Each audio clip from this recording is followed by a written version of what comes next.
Bonjour Hermina. Bonjour. Qu'est-ce que la prépare pour nous aujourd'hui? On dirait qu'elle amène 2-3 affaires là. Nous commençons en douceur, Christelle, en douceur pour le palais. Moi, l'amène un bonbon longtemps, toujours dans la tradition que c'est la fait. Moi, l'amène bonbon millet. Est-ce que vous aimez ça? Ah, mais adore voilà, ça, mais... Un petit coup. Nous... Le bonbon millet, comme on les bien jolis, les bien ronds.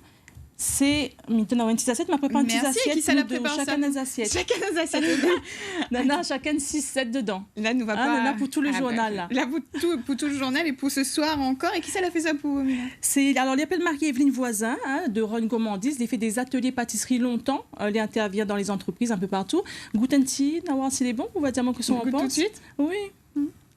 Parce que souvent, quand on croque dans un bonbon millet ou sans l'huile ou sans... Et tandis que là, il trouve les pas gras, les bien faits. Effectivement, pas gras du tout et très bon. Voilà, Marie-Evelyne, il habite Domingo, à Loire. Comment il prépare ça?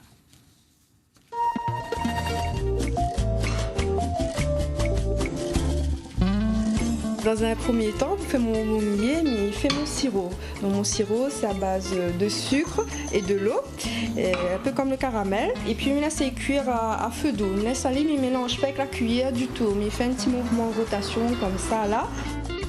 Dans un second temps, je prépare ma pâte dans un récipient, mettre la farine, la levure chimique, du sel, mais aussi de l'huile de sésame, les œufs fouettés préalablement.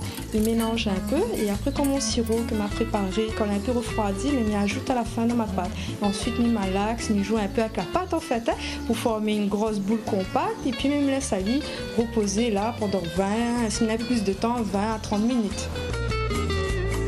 J'adore ce qu'il me fait et la preuve, ma passion l'amène à moi à créer ma petite entreprise. Je m'ai décidé d'ouvrir mon entreprise pour plusieurs raisons. Donc la première, par passion, la seconde, par rapport à mon caractère.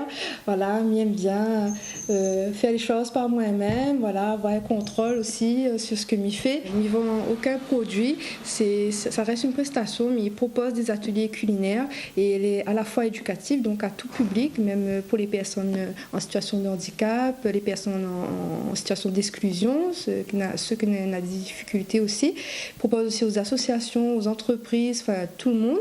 Mais évite de faire trop gras, trop sucré, trop salé, parce que m'y intervient aussi auprès des personnes le diabète, voilà, que les diabétiques, que le cholestérol et tout ça. Donc m'y est très attentive à cela et m'y adapte ma recette par rapport à leurs besoins. Le temps de pause est terminé. Donc là, ma pâte, je trouve qu'elle est jolie.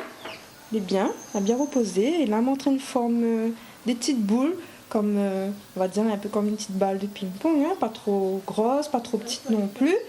Donc, il forme des petites boules. Et il humidifie un petit peu avec de l'eau.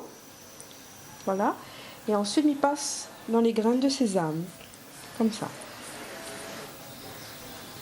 Et avant la cuisson, il va faire une petite entaille sur les bonbons, en fait, hein, une petite entaille, une petite croix. Pour que justement, durant la cuisson, le bonbon millet il gonfle et il cuit bien dessus comme dedans. Au tout début, mettre l'huile à feu doux. Hein. Donc quand ils mettent les bonbons millets, on va dire essayer 3-4 minutes hein, pour qu'ils gonflent un peu. Et après, quand il a fini de bien gonfler, là, on force un petit peu le feu. Il fait aussi bonbons la route, pâté créole, tout ce qui est vraiment tradition. Hein. Et puis bon, on y apprend à chaque fois. Hein.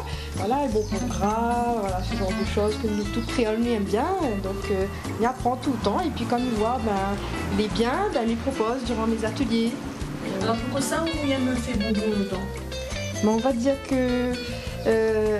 il n'est pas trop expliqué, mais il aime ça. Et puis il me dit toujours si vraiment c'est possible, il aurait voulu vivre dans l'époque dans le temps longtemps, des grands mondes. Voilà, me retrouve plus dans ce milieu-là. C'est plus mon monde à moi. Mais les gens des fois ils disent oui, vous faites jeune, vous faites une jeune femme, ils ne comprennent pas pourquoi là-dedans. On dit elle est comme ça, moi j'aime tout ce qui est ancien.